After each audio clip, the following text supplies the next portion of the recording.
bienvenue dans une nouvelle vidéo podcast.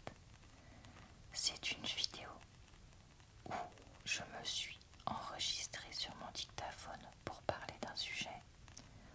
Aujourd'hui, mes dépenses mensuelles. Et pour que vous puissiez avoir une vraie vidéo avec quelque chose à voir, je vais réutiliser une vidéo de ma chaîne secondaire sans chuchotement en baissant le son et en collant donc cet enregistrement sonore par-dessus.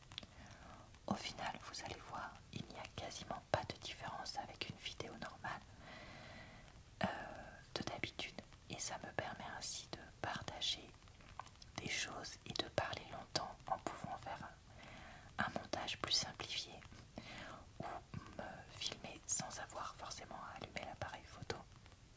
Enfin non, pardon, produire une vidéo sans filmer justement. Pour moi, j'ai déjà fait de nombreux podcasts sur ma chaîne, sur YouTube, sur mes qualités, mes défauts, des choses comme ça. Donc vous pourrez tout retrouver dans ma playlist podcast si jamais ça vous tente, en barre d'infos, commentaires épinglés et dans le i en haut de l'écran. Et vous pourrez aussi y retrouver mes vidéos podcasts, des podcasts où je donne mon avis sur des podcasts que j'écoute. Aujourd'hui, le sujet est assez sensible parce qu'on va parler d'argent et je vais partager avec vous ce que je dépense et me comparer avec deux personnes dont j'ai vu des vidéos sur YouTube que je ne vais pas citer parce que je n'en vois pas l'intérêt. Je vous remercie d'être très compréhensif sur le fait que je vous ouvre mon intimité et d'éviter de me dire quoi, tu dépenses tout ça, mais oh là là, t'es folle, etc. Voilà, je pense que vous êtes suffisamment intelligent pour comprendre que chacun et chacune est différent et qu'on a tous des situations différentes. Mais j'ai fait cette vidéo là parce que quand j'entendais parler mon frère il y a quelque temps qui allait s'installer, et quand je voyais justement ces vidéos là de personnes sur YouTube qui me paraissaient délirantes en termes de quantité de dépenses et en termes de peu de quantité de dépenses, je me suis dit il faut que je fasse une vidéo de Madame Tout-le-Monde que je pense être et que je la partage. Voilà, donc bah écoutez, c'est le but de cette vidéo et j'espère que ça va vous plaire.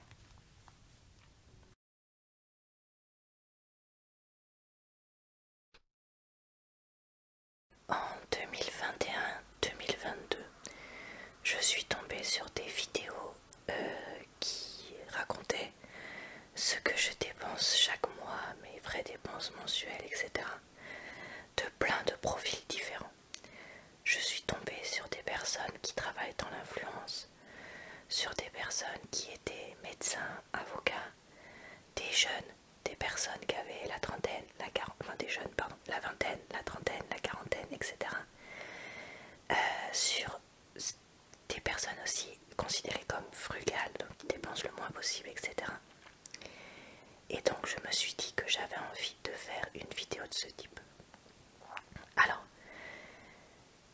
avant de dire moi à peu près combien je dépense chaque mois, je voulais comparer avec deux extrêmes. Extrême numéro 1, c'est une chaîne française, je ne sais pas si elle existe encore, parce que je ne la suis pas, vu que les quelques vidéos que j'ai vues de cette personne m'ont en fait saoulée. Et en fait c'est justement une personne qui est frugale. Donc cette personne expliquait comment elle dépensait 400 € par mois à l'époque, donc ça doit faire peut-être 200 maintenant, en disant que voilà, cette personne faisait des courses, des toutes petites courses, avait eu la chance de pouvoir acheter son logement grâce à ses économies et donc n'avait pas de loyer ou de crédit à rembourser à la banque, avait des dépenses de beauté, loisirs minimes, vacances minimes, etc. Et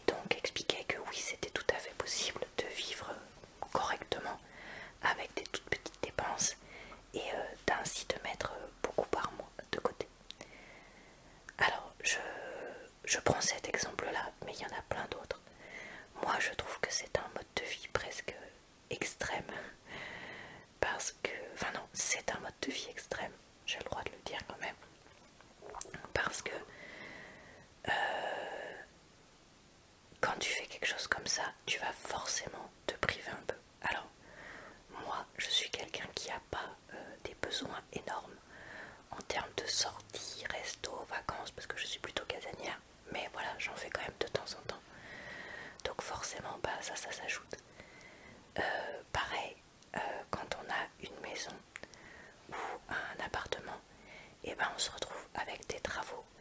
Et ça, c'est aussi des choses qui s'ajoutent. Et justement, cette personne-là, si j'ai arrêté au bout de 3-4 vidéos de regarder ses vidéos, c'est parce qu'en fait, son titre et le début de sa vidéo était mensonger, puisqu'elle finissait, cette personne, par expliquer que, en fait, vivant dans un appartement et étant propriétaire, elle avait dû participer à des travaux de l'immeuble et avait donc dû payer 10 000 € en un an. Alors certes, elle avait pu le faire en un an, là où d'autres propriétaires l'auraient fait en 2 ou 3.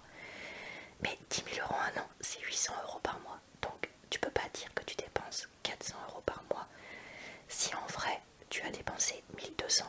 Alors certes, c'était un choix de le payer aussi vite. Pardon, il y a mon ventre qui fait que de faire du bruit. Et de pas faire 800 € et sur 2 ans. Mais voilà, moi je trouve que c'est quand même mensonger. Donc en fait, sans compter de loyer, puisque là on parle juste des frais du logement, et bah cette personne était plutôt dans les 1000. À l'opposé, une influenceuse américaine que je suis occasionnellement et qui est pas quelqu'un d'hyper méga dépensier, hein. J'ai pas pris non plus un extrême complètement débile quoi, mais juste quelqu'un qui gagne plutôt bien sa vie et qui se fait plaisir. Cette fille-là avait fait une vidéo sur 4 jours justement ce que je dépense. Ah oui, parce que la mode c'était de faire ce que je dépense sur une semaine, vu qu'une journée c'est pas représentatif. Donc elle avait fait cette vidéo-là, mais uniquement sur 4 jours. Et elle avait dépensé 400 € en 4 jours, soit 3000 € par mois, encore une fois, sans le loyer. Donc là on parle de resto, sortie, de la nourriture plutôt chère, parce qu'elle achetait pas le premier prix, les loisirs en général, etc. Donc là pareil, c'est quelqu'un, voilà, bah, quand tu gagnes ta vie et que tu as envie de dépenser autant, ben tu peux. Après là je trouve que c'est un peu extrême aussi. Je parle pour une personne seule, pardon les deux fois, parce que peut-être que la personne française elle n'était pas seule, maintenant j'ai un doute, mais bon bref, on parle de dépenses par personne plutôt, je vais plutôt dire ça comme ça, ce sera plus clair.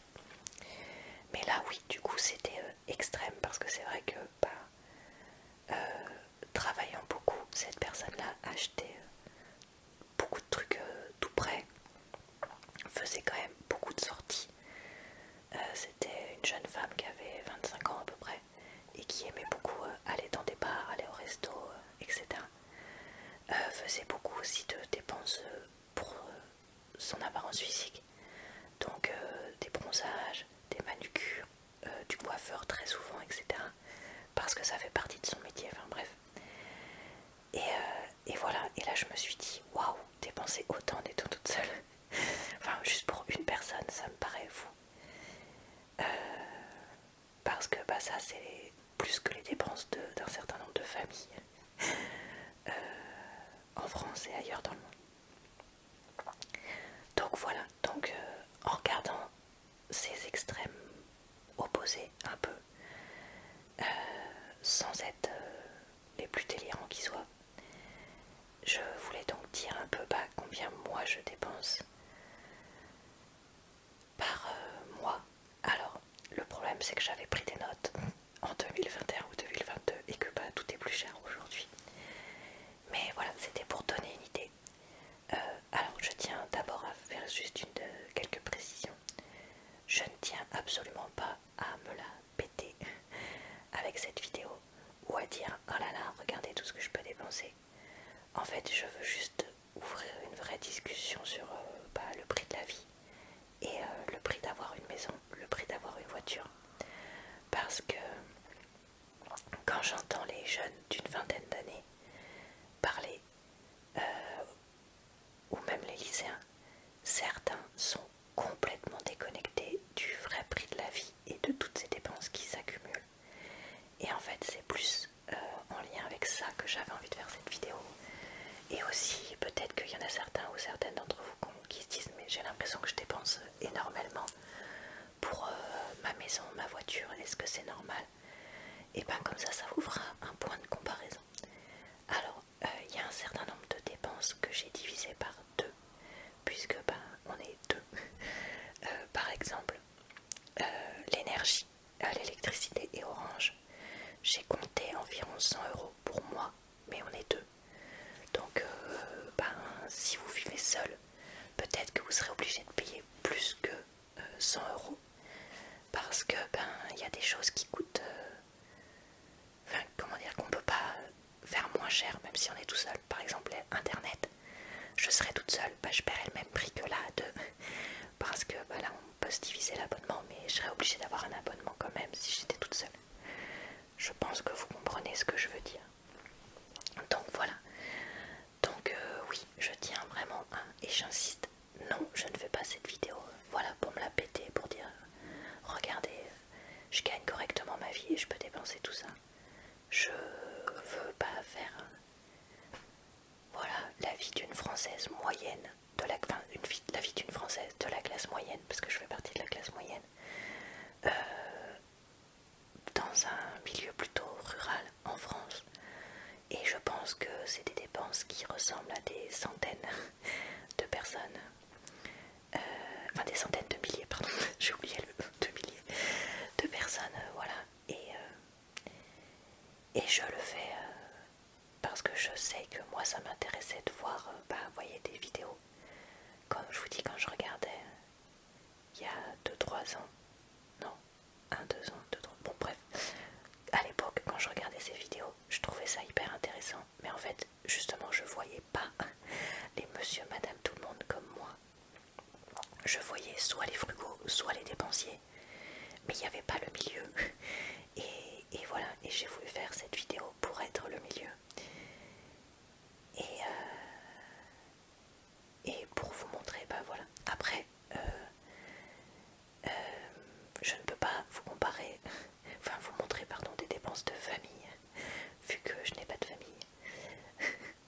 Dit comme ça, c'est horrible, pardon, j'ai mal formulé. D'une famille avec enfants, parce que nous ne sommes que deux avec les 3 chiens. Ça sera plus français. Alors, donc pour la maison, les assurances, la taxe d'habitation quand on en avait une, et on en a eu une longtemps parce qu'on gagnait juste au-dessus du seuil qu'il fallait. La taxe foncière puisqu'on est propriétaire, les ordures, l'eau et les égouts, on est à peu près à 200 € par mois, par personne. Parce que tous ces trucs-là, ça s'accumule et ça coûte cher. Après, maintenant qu'il n'y a plus la taxe d'habitation, peut-être qu'on est un petit peu moins. Mais honnêtement, vu que tout a augmenté, pas sûr que ce soit beaucoup moins. Pour la voiture, je paye très cher d'assurance. Parce que pendant très longtemps, je n'étais pas assurée à mon nom. Parce que je n'avais pas de véhicule vivant à Lyon. À Angers et dans d'autres grandes villes aussi, non? Bon, je sais plus. Mais voilà, j'avais pas de véhicule à mon nom. Et donc le jour où j'ai payé une assurance à mon nom, en fait j'étais encore considérée comme jeune assurée. J'étais pas jeune conductrice puisque j'avais plus de 3 ans permis. Mais j'étais jeune assurée puisque je n'avais jamais été assurée. Et il se trouve que j'ai eu depuis des accidents, pas graves, mais responsables, dans le sens où c'était moi qui n'avais pas fait ce qu'il fallait. Et donc à cause de ça, j'ai eu des malus de mon assurance, ce qui fait qu'elle ne baisse pas. Donc en fait, je paye à peu près 90 à 100 € par mois d'assurance voiture. Je paye 60 à 80 € de plein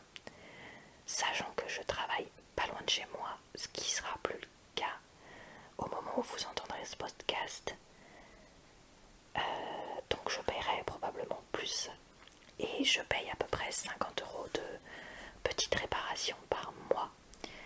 En fait, en gros, quand je lisse à l'année mes pneus, mes vidanges, le liquide de frein, enfin vous voyez tous ces trucs là d'entretien, et encore j'ai la chance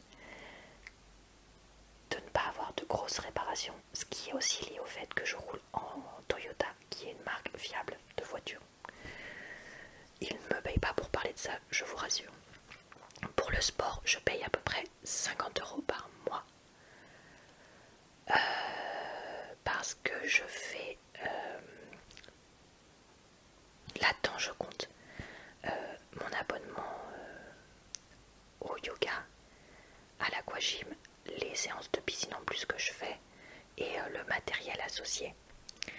Je paye 100 € pour l'électricité, le gaz et internet. Pour ma part, je paye 150 € pour ma mutuelle, mon portable, les frais de banque, parce que oui, je ne fais pas partie de ceux qui ont une banque en ligne, parce que je n'ai pas confiance, et aussi les quelques fois où je vais chez l'ostéo par an. Pour les courses, alors je payais à peu près 150, 200, maintenant je pense qu'on est plutôt à 200, 250 € par mois. Pour les chats, je paye 50 € par mois, sachant qu'on a 3 chats à 2, dont un et demi qui nous coûte vraiment cher. Je dis un et demi parce qu'on en a un qui nous coûte très cher actuellement et un autre c'était dans le passé, donc voilà. Donc voyez que déjà en frais qui ne sont pas vraiment incompressibles, je suis déjà à 200, 300, 400, 500, 600, 700 à peu près euros. Et honnêtement, quand je regarde ça, alors oui, le sport je pourrais diminuer, c'est un pôle de dépenses que je pourrais diminuer, mais le reste je peux rien diminuer. L'assurance voiture, ah bah si, l'assurance voiture, si j'avais pas eu d'accident ça aurait diminué, mais qui a envie d'avoir un accident pour payer cher en voiture? Enfin, en fait c'est que c'est bête ce que je dis, mais voilà, enfin, voyez, donc oui, il y a à la limite, je pourrais descendre de 100 € et donc descendre à 600, mais honnêtement moins, c'est pas possible avec tout ça. Ah si, je pourrais ne pas avoir le... Ouais, bon, allez. Oui, enfin bon, bref, c'est... Attendez, j'ai compté les courses ou pas? Oui, j'ai compté les courses dedans. Donc oui, si, c'est ça. Sans compter les chats, voilà quoi. Parce qu'après, on peut aussi décider de ne pas avoir de chats ou d'animaux en général. Ensuite, dans les choses que je paye, en plus, je mets 100 € par mois pour vacances et cadeaux. On part pas hyper souvent en vacances, on part pas très loin, on essaye de partir dans la famille quand on peut, mais en comptant 2 semaines l'été, quelques jours par-ci par-là, quelques week-ends par-ci par-là et 10 jours à Noël. Et les cadeaux, que pourtant je fais des petits cadeaux, nous on fonctionne comme ça, ça fait quand même vite 100 € par mois. Tout ce qui est beauté, vêtements, coiffeur, je compte à peu près 70 € par mois. Parce que je vais 3 fois chez le coiffeur par an à 35 €. Ce qui fait une dizaine d'euros par mois. J'achète à peu près 300 € de vêtements par an. Et encore, j'achète beaucoup en solde ou en friperie. Donc ça fait une trentaine d'euros par mois. Et la beauté, je dépense à peu près 200 € par an pour vernis, maquillage, produits de beauté. Donc pareil, ça fait une vingtaine d'euros par mois. Donc ouais, c'est ça, ça fait à peu près 60-70 €. Et après, pour les changements pour la maison, parce que nous on a eu des travaux à faire dans la maison, et c'est plus ou moins cher, ça dépend des années. La première année qu'on avait acheté, on en avait facile pour 400 ou 500 €. Enfin les 2 premières années. Non, attendez, je dis des bêtises. La première année, donc en 2020, on en avait à peu près pour 200-300 € par mois.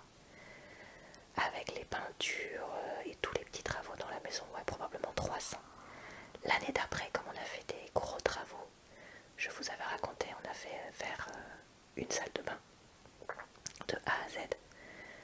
Ben là c'était au moins 400 € par mois. Chacun, je parle encore une fois. Alors non, peut-être que la première année du coup j'étais un peu en dessous. Et bah, l'année dernière et cette année, comme on n'a pas fait de gros travaux ou de gros changements, j'ai dû en avoir pour, on va dire, déco, trucs dans la maison, tout ça, pour 50 à 100 € par mois. Peut-être. Mais ben ça dépend des fois. Tout à l'heure je vous parlais voilà de la personne qui avait eu pas 800 € par mois de choses à payer pour son appartement. C'est énorme. Mais voyez, enfin même moi qui suis quelqu'un de lambda et qui n'est pas fait. Bon, la salle de bain c'est quand même des assez gros travaux, mais à part ça on n'a pas fait de très gros travaux dans la maison. Ben ça monte facile à 200 ou 300 € par mois quand tu es propriétaire en fait. Parce qu'il y a toujours des choses à faire. Là nous on aurait certaines choses à changer au niveau des comment on appelle ça, fenêtres, enfin tout ce qui est fenêtres en général. On aurait aussi des choses à changer en électroménager. Il faudrait qu'on change de four et éventuellement aussi de lave-vaisselle pour prendre des choses plus récentes qui du coup consomment moins d'électricité et revendre les anciennes. Bah là j'ai acheté enfin on a acheté pardon un matelas.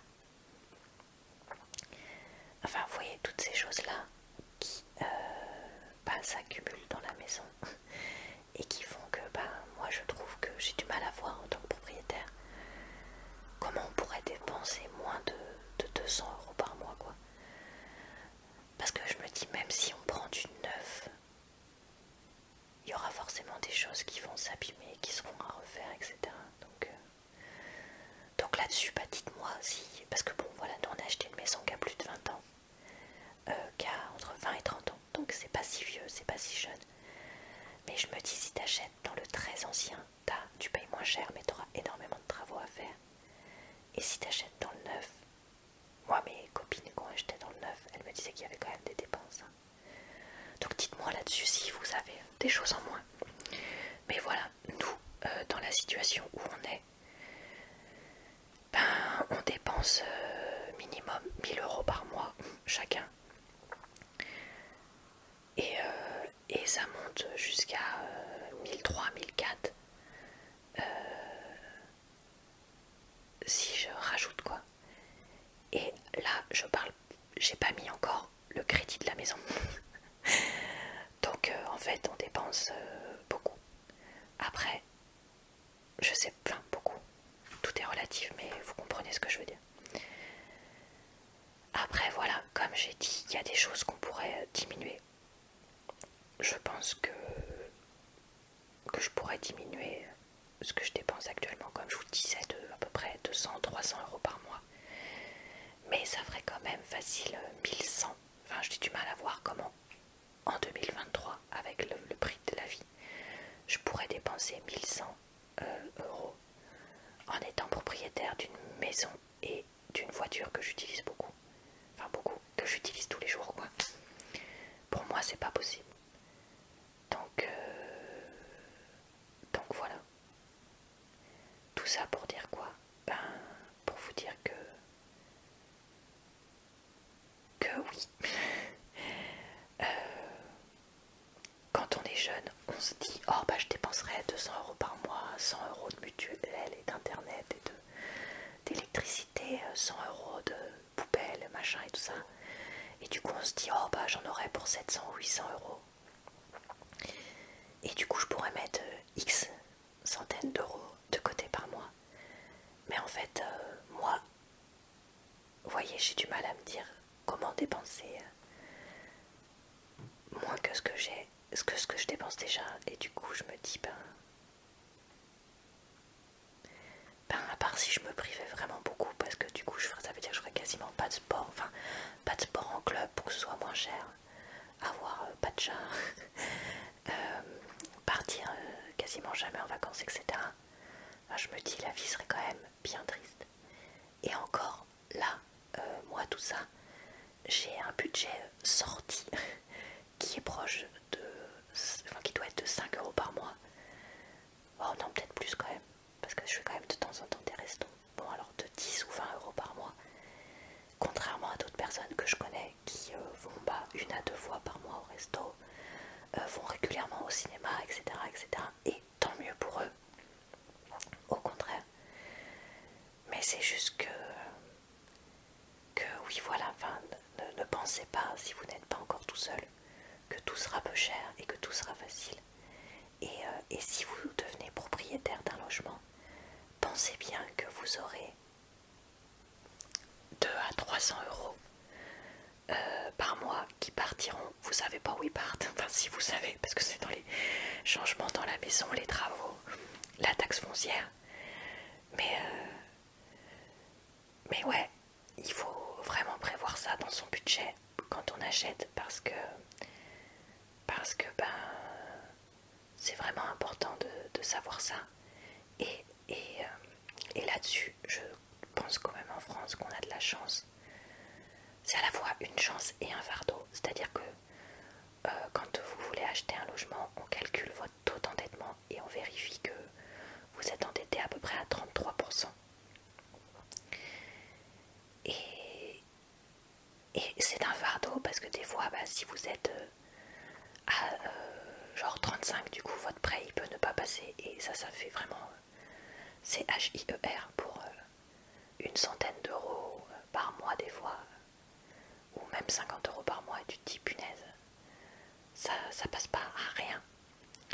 Mais en même temps, ça permet de protéger les personnes et d'éviter de ne plus avoir assez pour vivre et de ne plus avoir assez pour payer toutes ces choses-là courantes qui sont quand même à payer. Voilà.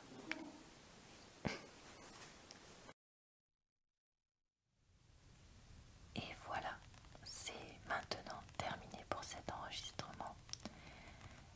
En conclusion, je vous invite aussi à partager peut-être aussi votre montant global à vous en commentaire ou en DM sur Instagram si vous vous sentez suffisamment à l'aise avec ça. Je vous invite aussi peut-être de façon plus simple à partager combien vous payez par exemple d'assurance voiture ou d'essence, je sais pas, des choses comme ça, ou de courses, parce que ça permettra de peut-être donner d'autres idées et d'autres témoignages de personnes normales que vous êtes probablement pour la plupart. Je vous remercie d'avance de vos commentaires corrects, si c'est bien le cas, et sachez que je n'hésiterai pas à supprimer les commentaires, voire à bannir les personnes qui me manqueraient de respect. S'il y en avait, je préfère prévenir d'avance, le sujet étant très sensible en France. L'argent, c'est vraiment un sujet tabou. Donc voilà, sachez que ce sera fait s'il y a besoin. Mais si jamais vous avez